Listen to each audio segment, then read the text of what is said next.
नमस्कार दोस्तों, स्वागत है आपका प्लैनेट न्यूज इंडिया में। अमेरिका, ईरान और इजराइल के बीच जो जंग अब तक मिडिल ईस्ट में सुलग रही थी, अब उसकी आंख दुबई में भी देखने को मिली है। जी हां, आपने सही सुना। दुनिया के सबसे सुरक्षित माने जाने वाले दुबई इंटरनेशनल एयरपोर्ट्स पर ड्रोन गिरे हैं और इसके साथ ही दुनिया भर में तेल का महाहाकार मच गया है। कच्चे तेल के दाम आसमान फाड़ चुके हैं और इसका सीधा असर आपकी जेब, आपकी किचन, आपकी गाड़ी के पेट्रोल पर पड़ने वाला है।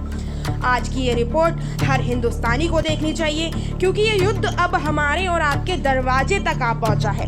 शुरुआत करते हैं सबसे बड़ी और खौफनाक खबर से।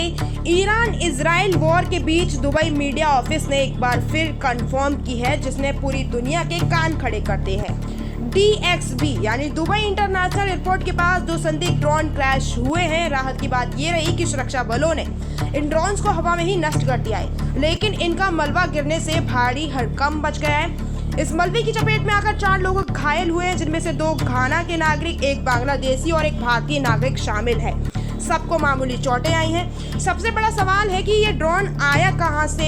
ईरान अब दुबई में मौजूद अमेरिका बेस को जांच में जुटी है। हालांकि एयरपोर्ट पर फ्लाइट्स अभी नॉर्मल चल रही हैं, लेकिन ट्रंप एडमिनिस्ट्रेशन पर पूरी तरह अलर्ट मोड पर आ गया है।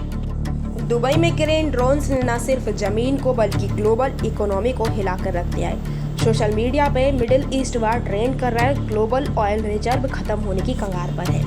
ईरान के आक्रामक हमलों के बाद डर से सऊदी अरब और UAE की कई रिफाइनरियों ने काम रोक दिया है।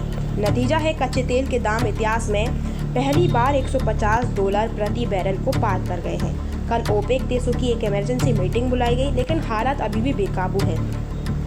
उधर भारत की बात करें तो अब आते हैं उस बात पर जो सीधा आपसे जुड़ी है, यानी भारत पर इसका कितना असर पड़ रहा है। रसोई गैस का संकट, भारत में LPG की किल्लत शुरू हो गई है। होटल्स और रेस्टोरेंट बंद होने लगे हैं।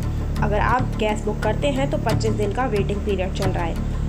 एयर इंडिया ने फ्यूल रिसर्च बढ़ा दिया है। डोमेस्टिक फ्लाइट्स 399 तक महंगी हो गई है और इंटरनेशनल टिकट्स में 15% का उछाल आया है। पेट्रोल CNG की मार, यूपी, मेरठ और NCR वालों के लिए बुरी खबर है। पेट्रोल 120 के पार जाने संकेत हैं। CNG के दाम भी बढ़ाए जा रहे हैं। स्थिति की गंभीरता को देखते हुए PM मोदी ने विदेश मंत्री S जयशंकर से आपातकालीन बात की है। एक तरफ देश के अंदर मेघालय के गारो हिल्स में हिंसा के बाद कर्फ्यू लगा है और दूसरी तरफ ग्लोबल वॉर भारत सरकार के लिए दोहरी चुनौती बन गया है।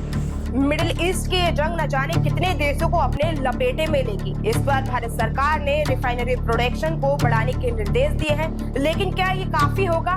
महंगाई और युद्ध पर आपकी क्या राय है, हमें जरूर बताएं। देखते रहिए प्लैनेट न्यूज इंडिया, हर खबर सच के साथ।